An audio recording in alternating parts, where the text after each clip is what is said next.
What is going on, everybody? It's the Fountain. We're here for our Monday Night Raw review for June the 28th, 2021. We are 3 weeks out from the Money in the Bank pay-per-view. Now, tonight we're supposed to have Randy Orton versus AJ Styles versus Drew McIntyre in a triple threat last chance match. The winner goes to Money in the Bank. Well, we open the show, we see a bunch of goons and geeks in the ring. Sonya Deville and Adam Pearce are backstage, and they say, tonight, Randy Orton was supposed to be in this triple threat match, but due to outside forces beyond their control, Randy Orton could not be in that match tonight, so they're going to have an over-the-top battle royal. The winner goes to the triple threat tonight, and the winner will still go to Money in the Bank. So, obviously, this is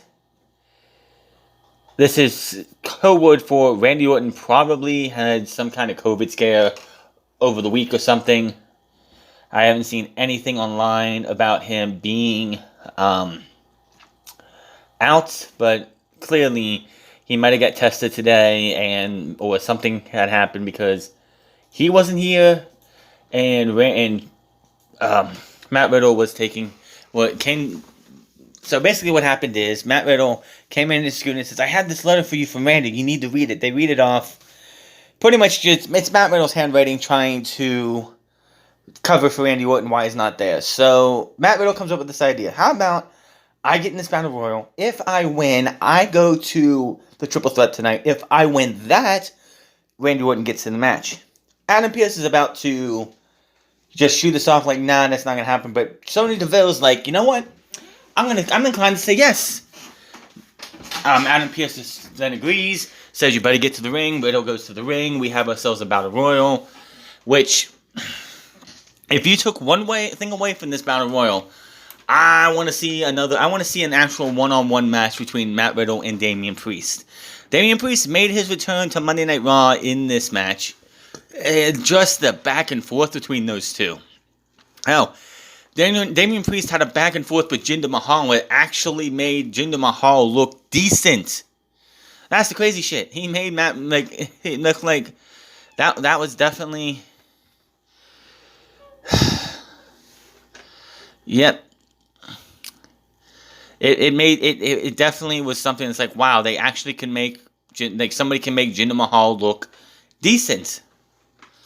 So, yeah, that was that. Of course, but Takeru Tozawa was in this match. He's the 24/7 champion, of course. He gets eliminated.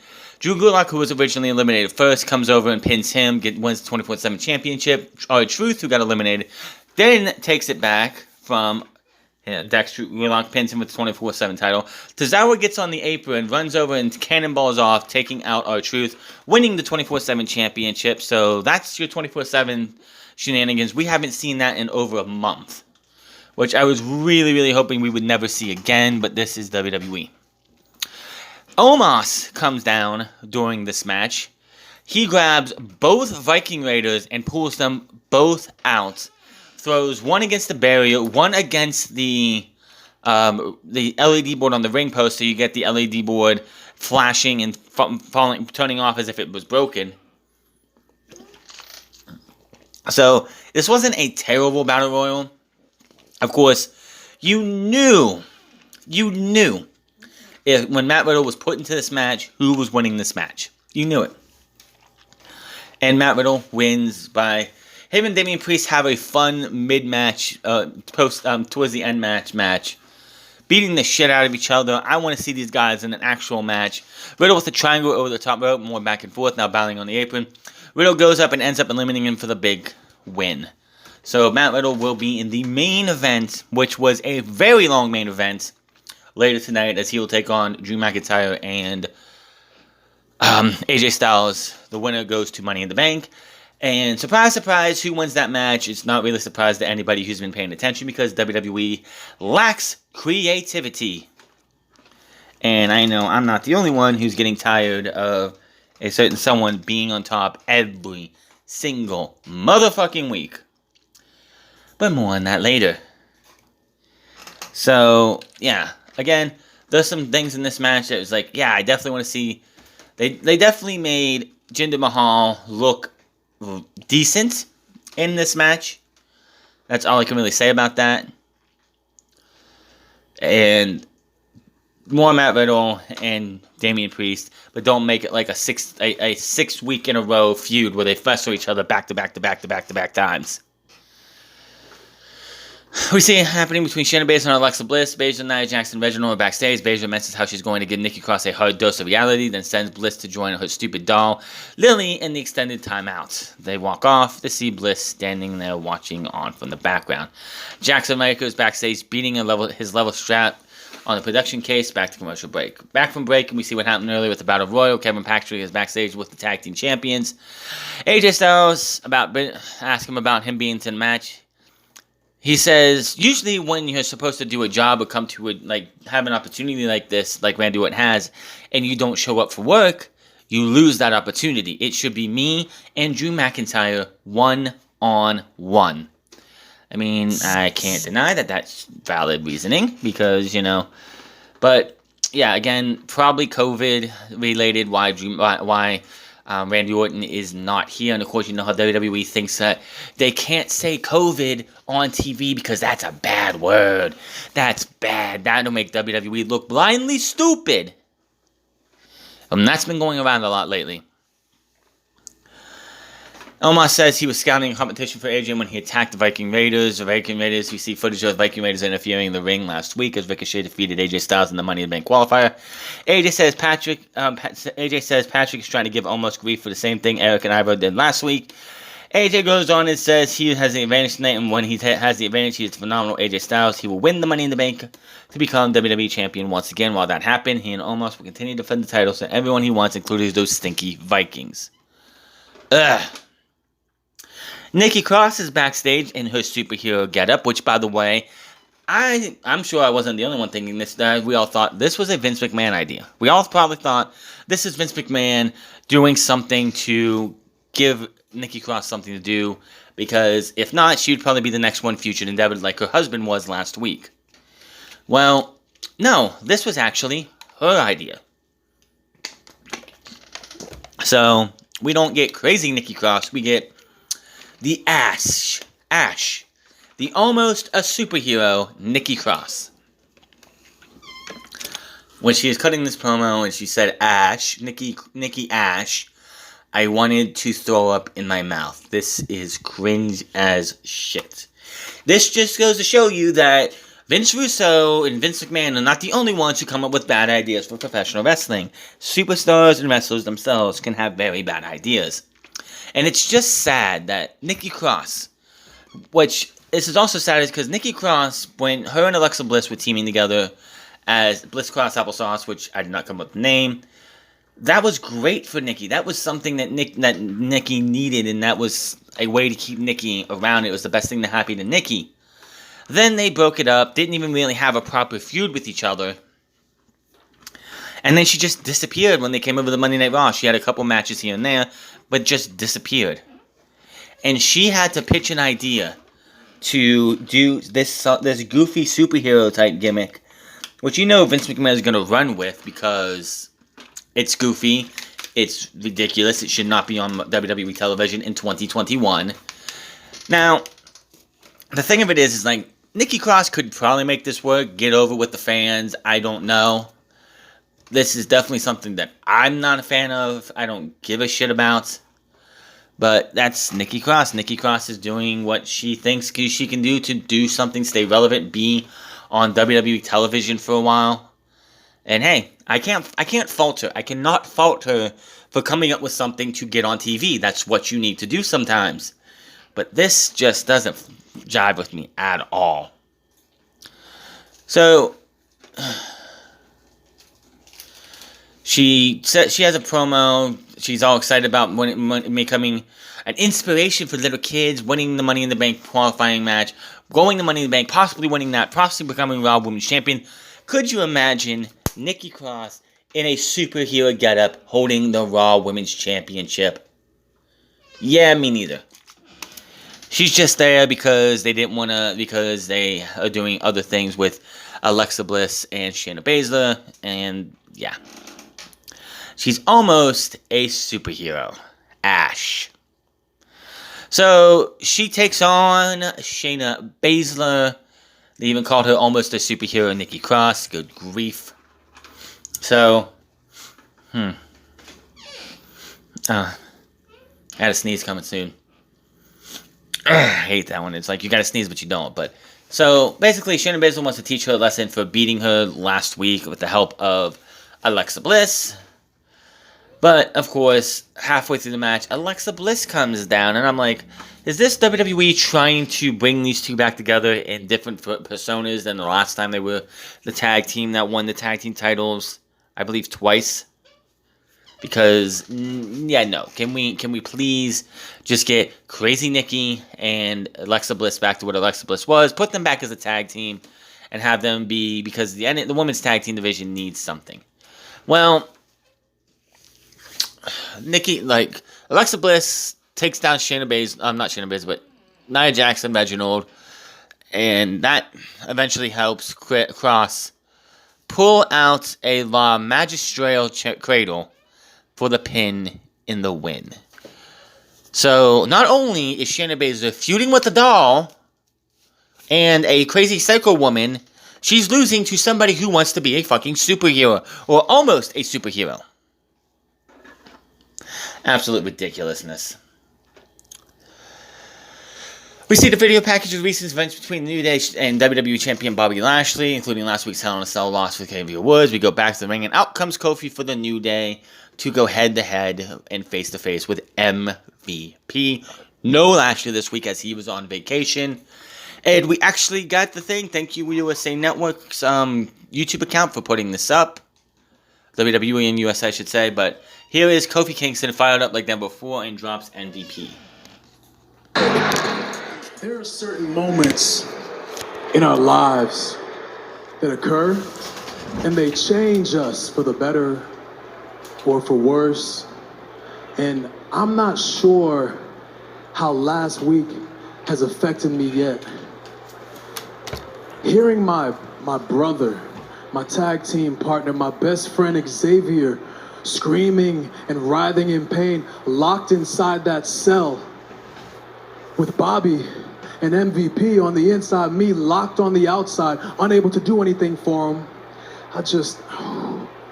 Woods came out there to have my back like he always does. And when he needed me most, I couldn't do anything for him. I couldn't do anything for him. A lot of people have been disrespecting Woods for a very long time. A lot of people have been thinking that he's not up to snuff, but I think that last week, what he showed you, what he showed everybody and showed the world, taking it to Bobby Lashley inside that steel cage, inside that cell, he showed the world what kind of a competitor that he is. And it's time for everybody to start putting some respect on my boy's name. Okay, let's stop that for a second. Yes, absolutely. I've been saying it, and others have been saying it too. Xavier Woods is the most underrated wrestler, one of the most underrated wrestlers in WWE, especially under the New Day, because everybody knows that WWE, when it comes to the New Day, it's always Kofi and E, and Woods is the third man. It's always been like that. But yeah, last week Hell in a Cell, a couple weeks ago against Matt Riddle, there's countless other matches that Xavier Woods has had that shows that this guy should be given more respect than he does in WWE. I do the things that I do for the almighty WWE champion because just over a year ago, we started this journey together. He put in the work, he made the sacrifice, and he rose to the top of the mountain. He is the WWE champion, and I do the things I do for him because he deserves it. He deserves all the respect and accolades that go with his success. And I didn't deserve it. I didn't deserve it. Huh? I didn't work hard for the accolades that I had for my success. I didn't work hard for it. Look, when I was WWE champion for almost 6 months, I never took a day off. As a matter of fact, in between shows, I took the title all over the world to show people that anything is possible if they believe in themselves. I took the title to Ghana, to West Africa, to Kumasi, where I was born, to show little kids that anything is possible if they believe in themselves. And I brought the living proof. And I went back to TV the next week and defended my title again, because that's the kind of champion that I was. You got Bobby taking vacations in the middle of a WWE Championship reign. You got him taking days off. You got him distracted. You got him hanging around all these women. You got him taking his eye off the prize, bruh. And you know what happens when you take your eye off the prize? You lose that prize. And when you lose that prize, somebody else gains that prize. And in 3 weeks in Fort Worth, that somebody is going to be me. So let me get this straight. When you went back home to Ghana as the WWE champion so that you could bask in the glory of being a national hero, to feed your ego, you were working hard? That's what you call that? No. Fortunately for you, and unfortunately for me, I'm not clear. I'm hurt.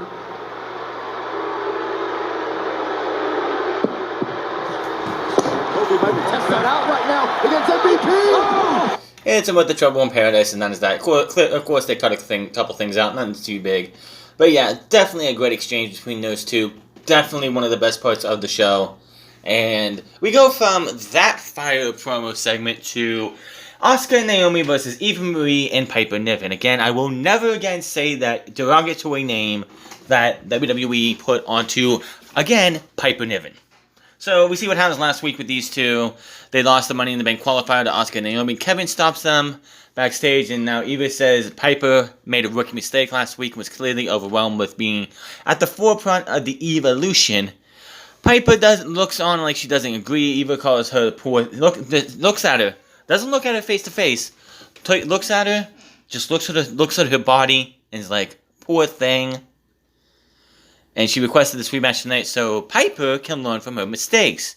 She says she'll win the match, remain undefeated, and the evolution will continue. And she walks off as Piper follows. This better last all of 3 more weeks. And the Monday after Money in the Bank, Piper Niven drops Eva Marie in front of an actual crowd and goes on to be Piper Niven and fuck this bullshit name that they have her going with. That's what you have to say about that. Because it's fucking bullshit that you're going to body, like, they love to body shame. I mean, Kevin Owens, for the first few years on the main roster, all WWE did was body shame him. Over and over. And now this woman made her debut 2 weeks ago. Comes to WWE's main roster. Everybody and their mother on social media was body shaming this woman. For no fucking reason. And the WWE wrestlers came to her defense, as they should. And then WWE on their own is going to body shame her. They're going to body shame her in public. Have Eva Marie look at her guts, and just be like, poor thing, and body shame her. So this was pretty much a 2-on-1 handicap match as Piper Niven wrestled the entire match, beat the hell out of these guys. Goes to tag in Eva Marie as Asuka was getting the upper hand. Eva Marie dropped down, and Piper Niven still rolled through, nailed her with the senton. Naomi flies, but Piper drops her. Piper follows up with a big running crossbody on the Asuka for the pin and the win. And WWE has Eva Marie go over him. It's like, the winner of this match is Eva Marie. And I'm like, get this woman off TV. She hasn't wrestled since she's come back. And known last week coming into the match and eating a roll-up or whatever it was after 2 seconds is not wrestling. They brought this woman back to be a wrestler. And if they brought her back not to be a wrestler, stop having her trying to act like a wrestler.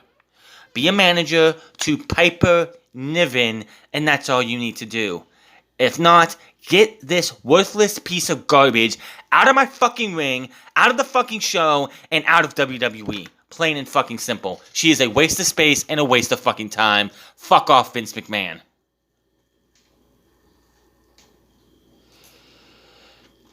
Okay, we see how John Morris won Money in the Bank qualifier over Randy Orton last week after interference with Miz and Riddle, which, honestly, that is on Randy Orton because Randy Orton should have kept his focus while Riddle was doing the slow speed chase.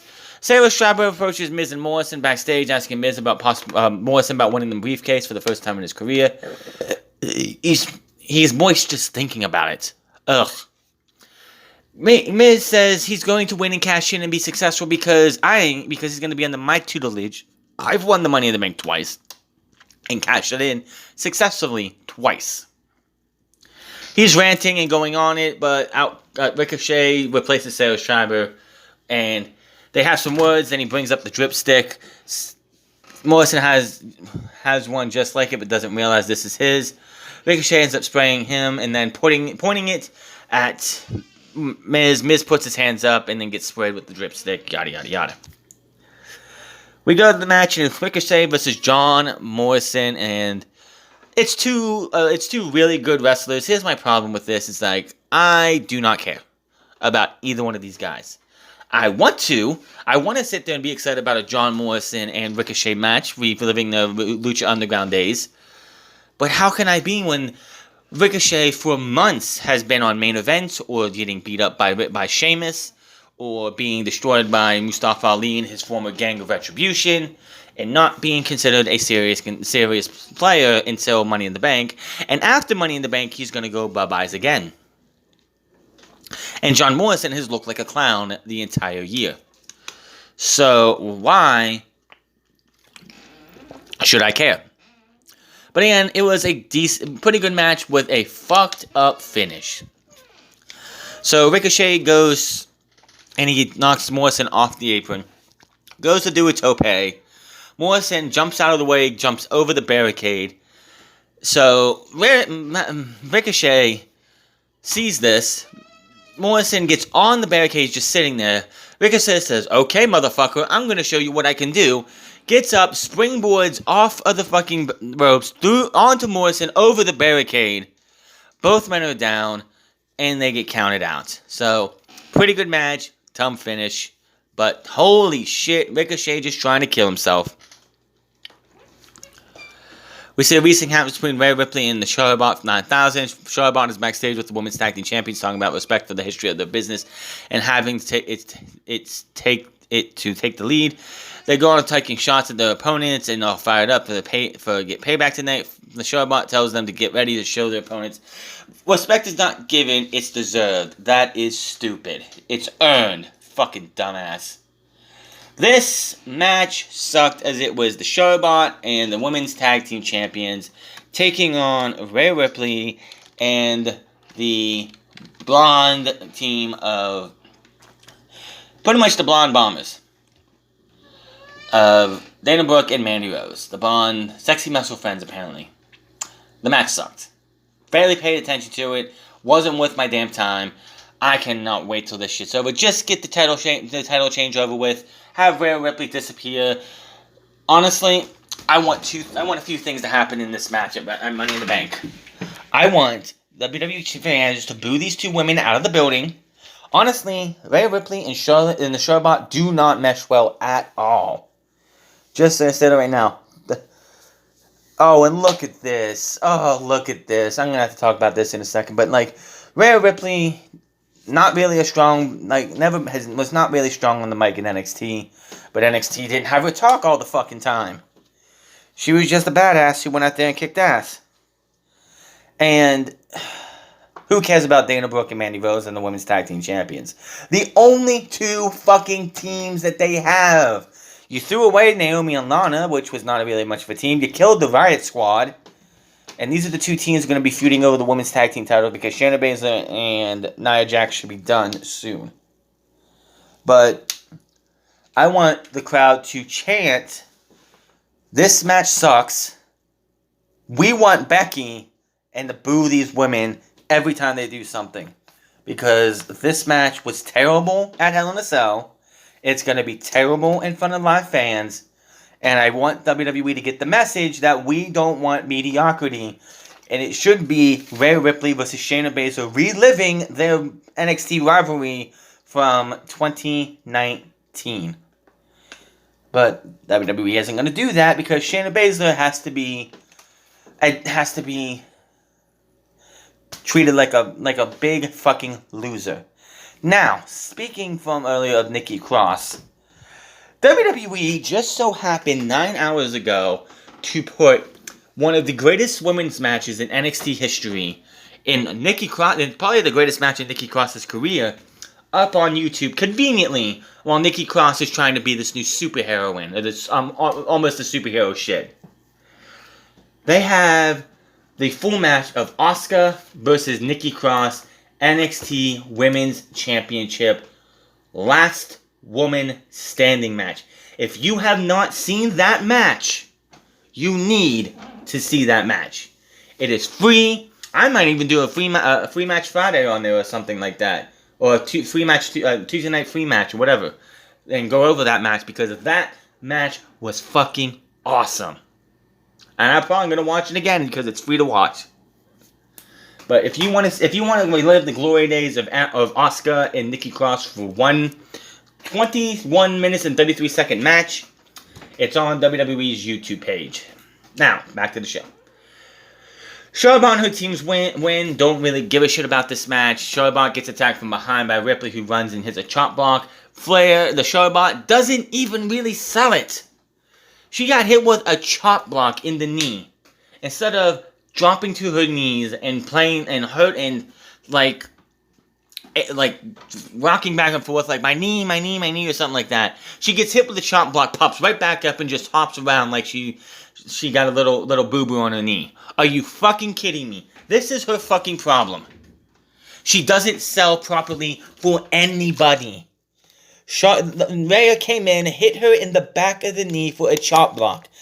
If that was somebody who actually gave a fuck about somebody and wanted to help elevate somebody, they're on the ground, they're on the mat, writhing in pain because they just got their knee taken out. Not the Showbot. She pops up as if nothing happened and just hops around a little bit and then just stops after a little bit. Talk about just refusing to put anybody over. Again, I want this match to be booed out of the building. I want this match sucks chant, and we want Becky this entire match. Half the arena chant we want Becky. The other half chant this match sucks, and whatever else. Because this match is gonna fucking suck. Because the Showbot refuses to sell for absolutely nobody. The only ones I think she's ever really sold for are the other 4 horsewomen, and that's about it. We see the happens between Elias and Jackson Riker, which gets the Lunatics out there because the Lunatics have to bitch and moan and whine and complain that Jackson Riker is getting a push. Honestly, Jackson Riker should never be a babyface on his own. The last time he was really a babyface was when he was teaming with James Storm as Gunner in Impact Wrestling, TNA at the time. And all he had to do was be the guy who teamed with James Storm. And he's not good for a babyface. I'm not shitting on the guy being a babyface for the hell of it. It's just this dude is not a babyface worthy. Now, I'm not gonna sit there and try and wish for him to lose his job. I don't want anyone to lose their job, especially when we're still at the tail end of a scamdemic. But you should see the lunatics on Twitter and social media who are losing their damn mind that this guy's doing anything. So, this match was a waste of time, plain and simple. They beat we got a bunch of strap shots, but really, Elias gets beat in 5 minutes. You have a strap match that lasts 5 minutes. That's just as bad as the bull rope match between Nick Camarato and Dustin Rhodes lasting 6 minutes on TNT a couple weeks ago on Saturday night, on a Friday night. Just bad. Riker wins. Hits the big black hole slam for the pin and the win. Now also shows what happened earlier tonight with the Battle Royal. Damian Priest approaches Riddle backstage and wishes him good luck. He says he's not Riddle, he's Randy Orton. What do you want? He mentions looking for Riddle to visit a Burger King. Riddle ends up stopping Priest for leaving, breaking RKO character, and saying he's just worried about letting Orton down tonight. Priest gives him some words of encouragement, and Riddle goes back to a character like Orton, doing his signature pose. So it's Matt Orton or Randy Riddle. What the fuck? Like, that was stupid. Absolutely stupid. Hey, Matt, when you're at work, stay off the weed, man! So we go to our main event, triple threat match, Drew McIntyre versus AJ Styles versus Matt Riddle. This was the last quarter of the night. This match got like 30 minutes at least. So the big story of this match is Matt Riddle he gets in a house of fire. Gets on a house of fire, beating up both guys, taking them both down, looking like an unstoppable force, but AJ Styles moves out of the way in front of the steps. Riddle gets some kind of foot injury, quote unquote, and is taken to the back. Okay. So we get a pretty damn good match, second half of this match, or the finish to this match with the AJ Styles and Drew McIntyre just beating the brakes off of each other. AJ Styles going for the calf crusher. Riddle comes down with his foot taped, and looks like he's going to pick up the win. He gets the RKO after dispatching Drew McIntyre on AJ Styles. 1, 2, Omos pulls AJ out. Riddle gets up, turns around, eats a claymore. 1, 2, 3, and WWE gets predictable as ever. As I would have rather seen AJ Styles in Money in the Bank. I'm just saying. I mean, he's been in 1, I think. 1? No, he's in 2. I believe he's in 2. But, yeah. Typical, predictable WWE. Riddle doesn't get the win. You knew he wasn't going to win. This is WWE. And it would not surprise me if Drew McIntyre wins Money in the Bank. But then comes the question, what happens with his... what happens with the Money in the Bank briefcase? He can't technically challenge. He can't challenge for the WWE Championship so long as Bobby Lashley holds the championship. So, yeah, I don't know what the hell is going to happen. So, yeah, that's Monday Night Raw. Nothing special about this show. Just WWE being WWE. And just boring the fuck out of everybody. Can't wait till the Blunderdome open. We have two more episodes inside the Blunderdome for Monday Night Raw. Let me look at this for a second. Yeah, we have 2 more inside the Blunderdome, but the episode on the 12th will not be live. They're going to do a double taping of Monday Night Raw. They're going to be on the 5th. It's going to be live on the 5th and tapes for the 12th. So that's that. WWE gave us the worst outcome possible. I mean, I know just like I am that everybody was happy for Drew McIntyre last year getting the WWE Championship for the first time in his career, holding it down in the Scamdemic era for majority of the time, losing it to Randy, getting it back a couple weeks later because WWE had to change of heart because originally it was probably going to be Randy Orton versus Edge for the WWE Championship at WrestleMania. That was like early rumored plans that that's what they were going to do, but of course everything changes and they went a different direction.